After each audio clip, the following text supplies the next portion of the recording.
Articles of Incorporation and Corporate Bylaws. Articles of Incorporation. It is a document that establishes a corporation as a separate business entity. Once filed with the Secretary of State, the articles become a public record and provide important information about the corporation, including its name, contact information, and information about its shares of stock. Bylaws describe the way a corporation will be run, including the rights and responsibilities of the officers, directors, and shareholders. Bylaws are internal documents that should be kept with your other corporate records. They are not filed with the state. What to include in the Articles of Incorporation? 1. Name of the corporation. Most states require that the corporation name contains one of the following 6 words: Incorporated, Inc., Corporation, Corp., Company, Co. The reason for the requirement is so that persons dealing with the business will be on notice that it is a corporation. This is important in protecting the shareholders from liability. Number 2, address. Number 3, service of process. Each corporation must have a registered agent and a registered office. The registered agent is someone of a corporation who has agreed to accept service of lawsuits and other official documents on behalf of the corporation. In some states, the agent must sign a document agreeing to act as an agent. Number 4, number of shares. The number of shares the corporation can issue is usually an even number, such as 100, 1,000, or 1,000,000. Number 5, the purpose statement of the corporation. The purpose of the corporation is to engage in any lawful act or activity for which a corporation may be organized under the General Corporation Law of California other than the banking business, the company business, or the practice of a profession permitted to be incorporated by the California Corporation Code.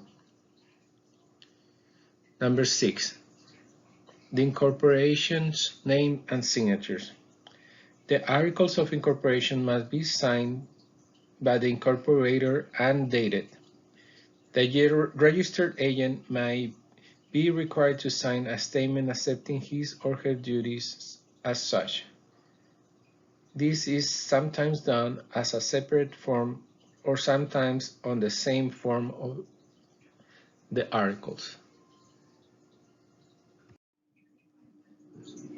Notes: don't overcomplicate the article explaining numerous powers and functions. Keep it simple to follow for more flexibility. If you want, you can always add more detail in the bylaws. Articles of Incorporation can be filed for California Stock Corporation, California Nonprofit Corporations, and California Common Interest Development Associations. Steps to form a general stock corporation. After you prepare the Articles of Incorporation, you can file the articles with the SOS or Secretary of State. You can compose your own document or use Form ARTS-GS. Pay the filing fee of $100. Then file a statement of information within 90 days after filing the Articles of Incorporation and each year thereafter during the applicable filing period. Here are some links where you can find this information in more detail. Minimum franchise tax payment. The corporations have a minimum franchise tax of $800. that is due the first quarter of each accounting period. You must pay the tax whether your corporation is active, inactive, operates at a loss, or files a return for a short period, less than 12 months.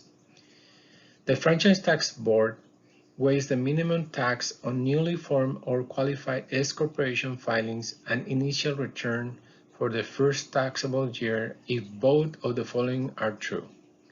The corporation did not conduct any business in California during the tax year. Their corporation tax year was 15 days or fewer. Any first-year net income is still subject to the 1.5% tax rate. Corporate bylaws. Think of corporate bylaws as the overall guiding principle for operating the business. These principles direct the board of directors in their work to oversee the day-to-day operations of the corporation. Preparing corporate bylaws is done after the company has filed the articles of incorporation and the board of directors is established. After the company is formed, its board of directors is established. The board decides on bylaws to help direct its operation over the life of the corporation. Your corporation bylaws are all about your board of directors and how they must operate to run the company. After you or another corporate director or a committee of your board of directors has prepared the corporate bylaws, this must be approved by the board. The bylaws are part of your corporate records. How bylaws work. Corporate bylaws are written by the owners of the corporation at the time of its founding. Bylaws discuss issues like corporate officers, the board of directors' responsibilities, how they are elected, terms of office, how and when the board of directors and shareholder meeting will be held, and how the board of directors functions. At bare minimum, your corporation bylaws should include the corporation's identifying information such as name, address, principal place of business, designation of the corporation as a public or private, and the fiscal year of the corporation. For the next two bullet points, the board of directors are an integral part of the corporation, so they should be included in the bylaws. This should consist of the number of board members, general powers and duties, terms of service, and the number of directors considered a quorum. Once board officers are selected, include description of their duties, how they are elected, and their terms of office. The bylaws should also include the number and type of shares and stock classes that the corporation is authorized to issue, information about shareholder meetings, including notifications of a meeting and vote by proxy, annual meetings procedures, and requirements for notifying members. Every corporation must have at least an annual meeting, so this is an important part of the bylaws.